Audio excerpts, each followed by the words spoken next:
warahmatullahi wabarakatuh. Perkenalkan, nama saya Resti, NIM 2423250049 dari jurusan Pendidikan Islam Anak Usia Dini kelas 2C. Di sini saya akan membuat tugas video mata kuliah Psikologi Pendidikan tentang teori psikososial Erik Erikson dari tahap 5 sampai dengan 8 dengan dosen pengampu Bunda Dita Lestari.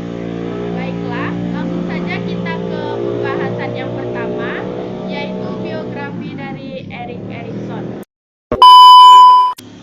Halo teman-teman, langsung saja kita ke pembahasan yang pertama, yaitu biografi Erik Erikson.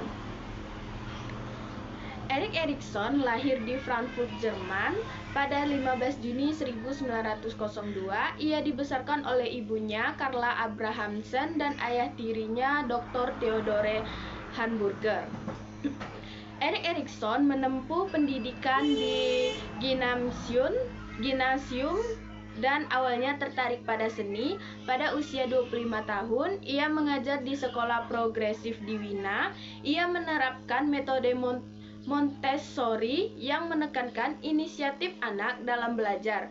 Pengalaman ini serta bimbingan dari Anna Freud membawanya mendalami psikoanalisis hingga lulus dari Institut Psikoanalisis Wina pada 1933.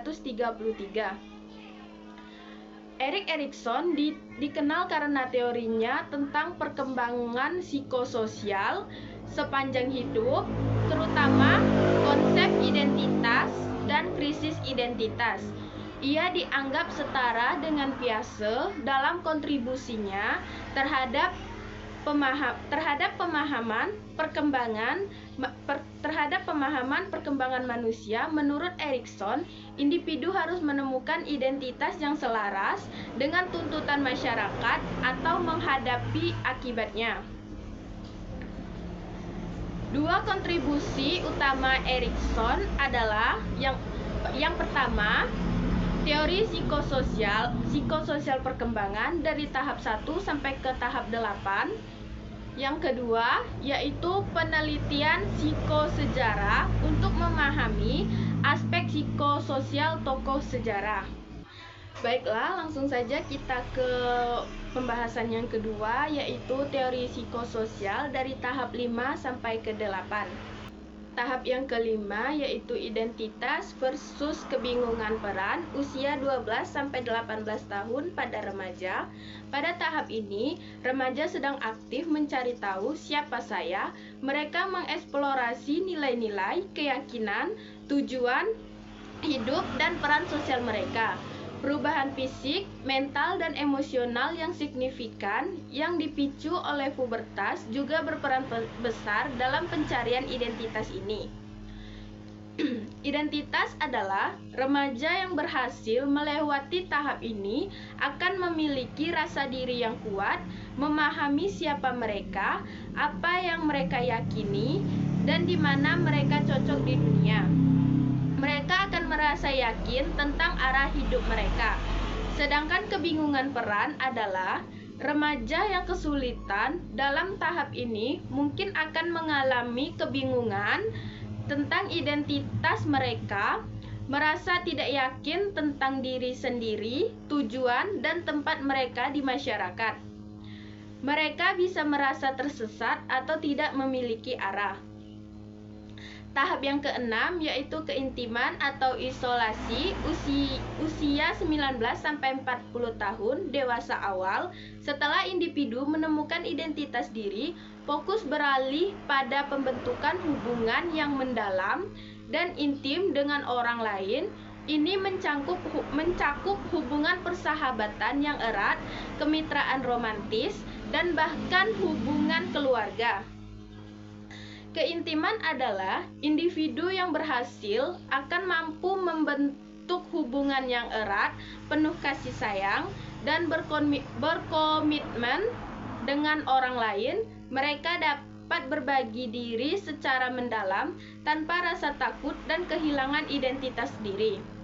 Sedangkan isolasi adalah kegagalan dalam tahap ini dapat menimbulkan perasaan kesepian dan isolasi. Individu mungkin kesulitan membentuk ikatan yang bermakna, menghindari keintiman karena takut ditolak, atau merasa tidak bisa berbagi diri sepenuhnya.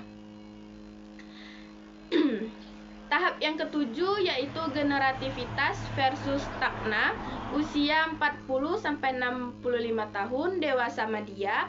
Pada tahap ini, individu fokus pada apa yang bisa saya berikan kepada dunia.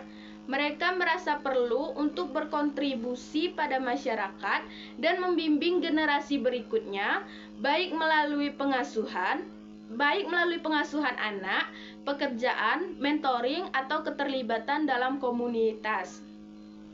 Generativitas adalah individu yang berhasil akan memiliki perasaan berguna dan pencapaian karena telah berkontribusi pada kesejahteraan orang lain atau masyarakat secara keseluruhan. Mereka merasa memberikan sesuatu yang akan bertahan lebih lama dari diri mereka. Sedangkan stagna adalah kegagalan dalam tahap ini dapat menyebabkan perasaan tidak produktif, tidak berarti, dan egois. Individu mungkin merasa tidak terlibat dengan komunitas atau tidak memiliki tujuan melampaui diri sendiri. Tahap ke-8, integritas ego versus keputusasaan, usia 65 tahun ke atas, dewasa akhir. Ini adalah tahap terakhir dalam perkembangan psikososial di mana individu merefleksikan kembali kehidupan mereka secara keseluruhan. Mereka meninjau pencapaian, kegagalan, dan keputusan yang telah dibuat. Integritas ego adalah individu yang berhasil akan mencapai rasa kedamaian, kebijaksanaan, dan keputusan terhadap kehidupan yang telah mereka jalani. Mereka menerima masa lalu mereka, termasuk penyesalan, dan merasa bahwa hidup mereka memiliki makna. Sedangkan keputusasaan adalah jika individu melihat kembali kehidupan mereka dengan penyesalan, rasa bersalah, atau merasa tidak puas dengan apa yang telah mereka capai, mereka dapat mengalami perasaan putus asa, pahit, dan depresi saat menghadapi akhir hidup. Baiklah, itulah penyampaian dari saya. Apabila ada salah pada penyampaian yang saya berikan, saya mohon maaf. Saya pamit. Wassalamualaikum warahmatullahi wabarakatuh. Bye-bye.